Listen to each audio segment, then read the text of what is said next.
وہ منہ پر کہتے ہیں کہ ہم مطیع فرمان ہیں،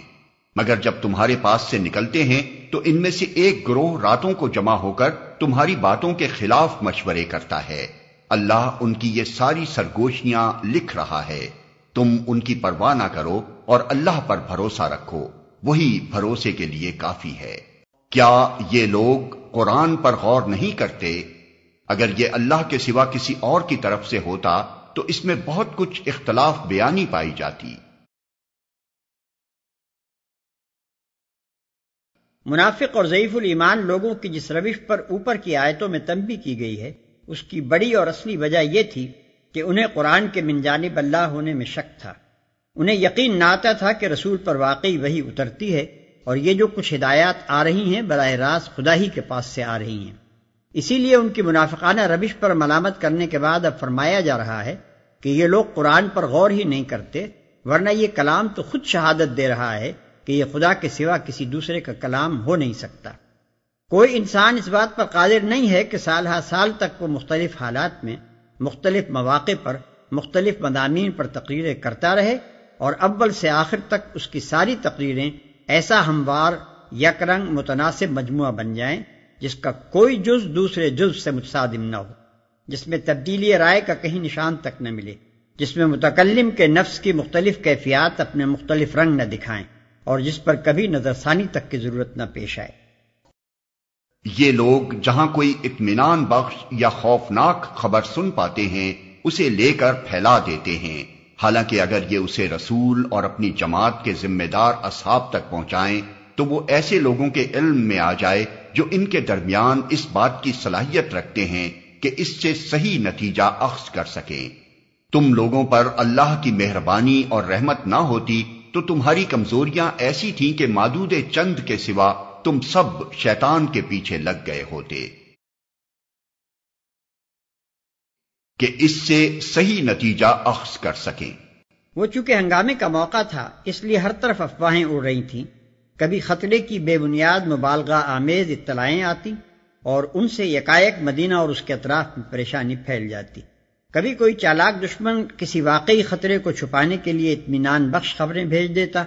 اور لوگ انہیں سن کر غفلت میں مبتلا ہو جاتے۔ ان افواہوں میں وہ لوگ بڑی دلچسپی لیتے تھے جو محض ہنگامہ پسند تھے، جن کے لیے اسلام اور جاہلیت کا یہ معرکہ کوئی سنجیدہ معاملہ نہ تھا، جنہیں کچھ خبر نہ تھی کہ اس قسم کی غیر ذمہ دارانہ افواہیں پھیلانے کے نتائج کس قدر دور رس ہوتے ہیں۔ ان کے کان میں جہاں کوئی بھنک پڑ جاتی اسے لے کر جگہ جگہ پھونکتے پھرتے تھے۔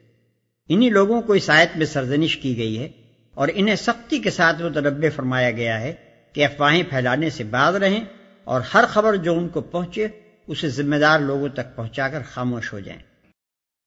پس اے نبی تم اللہ کی راہ میں لڑو، تم اپنی ذات کے سوا کسی اور کے لیے ذمہ دار نہیں ہو، البتہ اہل ایمان کو لڑنے کے لیے اکساؤ، بعید نہیں کہ اللہ کافروں کا زور توڑ دے۔ اللہ کا زور سب سے زیادہ زبردست اور اس کی سزا سب سے زیادہ سخت ہے۔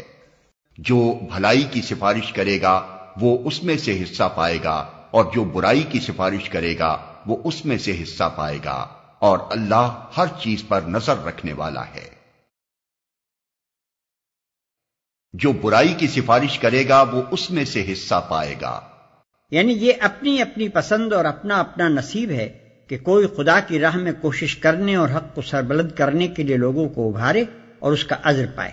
اور کوئی خدا کے بندوں کو غلط فہمیوں میں ڈالنے اور ان کی ہمتیں پست کرنے اور انہیں اعلاء کلمت اللہ کی صحیح و جہد سے باز رکھنے میں اپنی قوتیں صرف کرے اور اس کی سزا کا مستحق بنے۔ اور جب کوئی احترام کے ساتھ تمہیں سلام کرے تو اس کو اس سے بہتر طریقے کے ساتھ جواب دو، یا کم از کم اسی طرح۔ اللہ ہر چیز کا حساب لینے والا ہے۔ اس سے بہتر طریقے کے ساتھ جواب دو یا کم از کم اسی طرح۔ اس وقت مسلمانوں اور غیر مسلموں کے تعلقات نہایت کشیدہ ہو رہے تھے، اور جیسا کہ تعلقات کی کشیدگی میں ہوا کرتا ہے، اس بات کا اندیشہ تھا کہ کہیں مسلمان دوسرے لوگوں کے ساتھ کج خلقی سے نہ پیش آنے لگے۔ اس لیے انہیں ہدایت کی گئی کہ جو تمہارے ساتھ احترام کا برتاؤ کرے اس کے ساتھ تم بھی ویسے ہی بلکہ اس سے زیادہ احترام سے پیش آؤ۔ شائستگی کا جواب شائستگی ہی ہے، بلکہ تمہارا منصب یہ ہے کہ دوسروں سے بڑھ کر شائستہ بنو۔ ایک دائی و مبلغ گروہ کے لیے جو دنیا کو راہ راست پر لانے اور مسلک حق کی طرف دعوت دینے کے لیے اٹھا ہو، درست مزاجی، ترش روئی اور تلخ کلامی مناسب نہیں ہے۔ اس سے نفس کی تسکین تو ہو جاتی ہے، مگر اس مقصد کو الٹا نقصان پہنچتا ہے جس کے لیے وہ اٹھا ہے۔ اللہ وہ ہے جس کے سوا کوئی خدا نہیں ہے، وہ تم سب کو اس قیامت کے دن جمع کرے گا جس کے آنے میں کوئی شبہ نہیں، اور اللہ کی بات سے بڑھ کر سچی بات اور کس کی ہو سکتی ہے۔ یعنی کافر اور مشرک اور ملحد اور دہریے جو کچھ کر رہے ہیں اس سے خدا کی خدائی کا کچھ نہیں بگڑتا۔ اس کا خدائے واحد اور خدائے مطلق ہونا ایک ایسی حقیقت ہے جو کسی کے بدلے بدل نہیں سکتی۔ پھر ایک دن وہ سب انسانوں کو جمع کر کے ہر ایک کو اس کے عمل کا نتیجہ دکھا دے گا۔ اس کی قدرت کے احاطے سے بچ کر کوئی بھاگ بھی نہیں سکتا، لہذا خدا ہرگز اس بات کا حاجت مند نہیں ہے کہ اس کی طرف سے کوئی اس کے باغیوں پر جلے دل کا بخار نکالتا پھرے اور کچ خلقی اور ترش کلامی کو زخم دل کا مرہم بنائے۔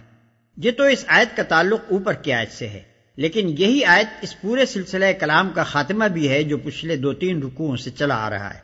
اس حیثیت سے آیت کا مطلب یہ ہے کہ دنیا کی زندگی میں جو شخص جس طریقے پر چاہے چلتا رہے اور جس راہ میں اپنی کوششیں اور محنتیں صرف کرنا چاہتا ہے کیے جائے، آخر کار سب کو ایک دن اس خدا کے سامنے حاضر ہونا ہے جس کے سوا کوئی خدا نہیں ہے۔ پھر ہر ایک اپنی صحیح و عمل کے نتائج دیکھ لے گا۔ پھر یہ تمہیں کیا ہو گیا ہے کہ منافقین کے بارے میں تمہارے درمیان 2 رائے پائی جاتی ہیں، حالانکہ جو برائیاں انہوں نے کمائی ہیں ان کی بدولت اللہ انہیں الٹا پھیر چکا ہے۔ کیا تم چاہتے ہو کہ جسے اللہ نے ہدایت نہیں بخشی اسے تم ہدایت بخش دو،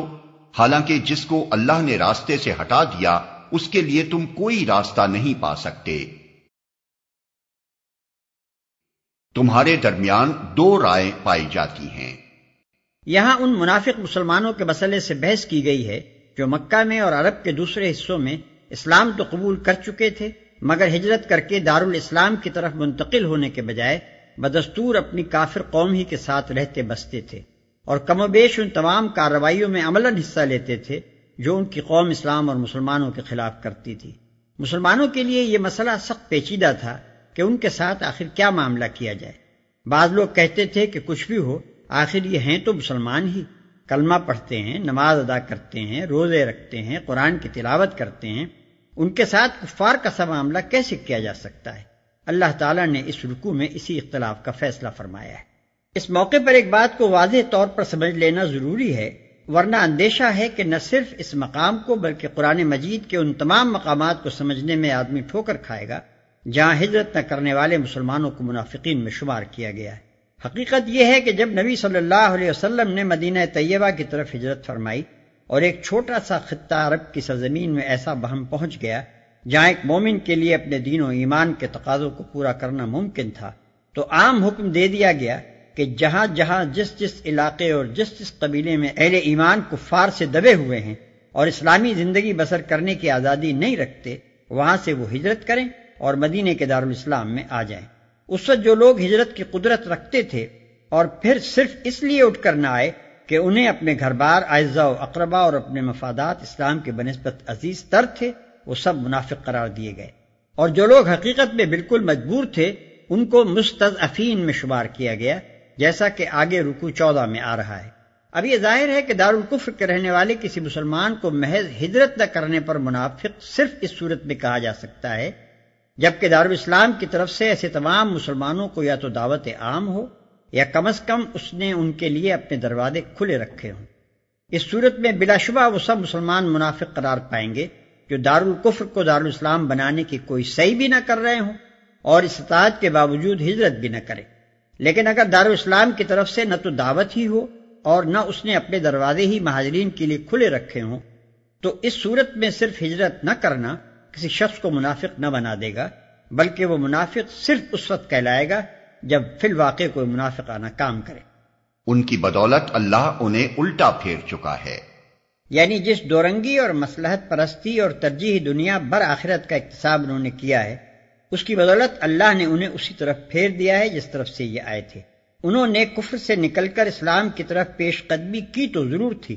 مگر سرحد میں آنے اور ٹھہرنے کے لیے یکسو ہو جانے کی ضرورت تھی، ہر اس مفاد کو قربان کر دینے کی ضرورت تھی جو اسلام و ایمان کے مفاد سے ٹکراتا ہو، اور آخرت پر ایسے یقین کی ضرورت تھی جس کی بنا پر آدمی اطمینان کے ساتھ اپنی دنیا کو قربان کر سکتا ہو۔ یہ ان کو گوارا نہ ہوا، اس لیے جدھر سے آئے تھے الٹے پاؤں ادھر ہی واپس چلے گئے۔ اب ان کے معاملے میں اختلاف کا کون سا موقع باقی؟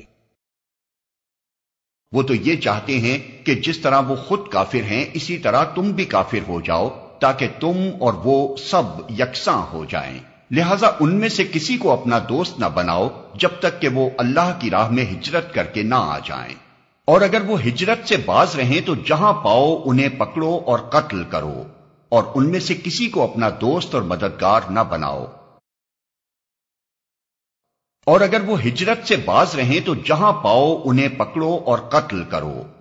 یہ حکم ان منافق مسلمانوں کا ہے جو برسر جنگ کافر قوم سے تعلق رکھتے ہوں اور اسلامی حکومت کے خلاف معاندانہ کارروائیوں میں عملاً حصہ لیں۔ البتہ وہ منافق اس حکم سے مستثنی ہیں جو کسی ایسی قوم سے جا ملیں جس کے ساتھ تمہارا معاہدہ ہے۔ اسی طرح وہ منافق بھی مستثنی ہیں جو تمہارے پاس آتے ہیں اور لڑائی سے دل برداشتہ ہیں، نہ تم سے لڑنا چاہتے ہیں نہ اپنی قوم سے۔ اللہ چاہتا تو ان کو تم پر مسلط کر دیتا اور وہ بھی تم سے لڑتے۔ لہذا اگر وہ تم سے کنارہ کش ہو جائیں اور لڑنے سے باز رہیں اور تمہاری طرف صلح و آشتی کا ہاتھ بڑھائیں تو اللہ نے تمہارے لیے ان پر دست درازی کی کوئی سبیل نہیں رکھی ہے۔ کسی ایسی قوم سے جا ملیں جس کے ساتھ تمہارا معاہدہ ہے۔ یہ استثناء اس حکم سے نہیں ہے کہ انہیں دوست اور مددگار نہ بنایا جائے، بلکہ اس حکم سے ہے کہ انہیں پکڑا اور مارا جائے۔ مطلب یہ ہے کہ اگر یہ واجب القتل منافق کسی ایسی کافر قوم کی حدود میں جا پناہ لیں جس کے ساتھ اسلامی حکومت کا معاہدہ ہو چکا ہو تو اس کے علاقے میں ان کا تعاقب نہیں کیا جائے گا، اور نہ یہی جائز ہوگا کہ دارالاسلام کا کوئی مسلمان غیر جانبدار ملک میں کسی واجب القتل منافق کو پائے اور اسے مار ڈالے۔ احترام دراصل منافق کے خون کا نہیں بلکہ معاہدے کا ہے۔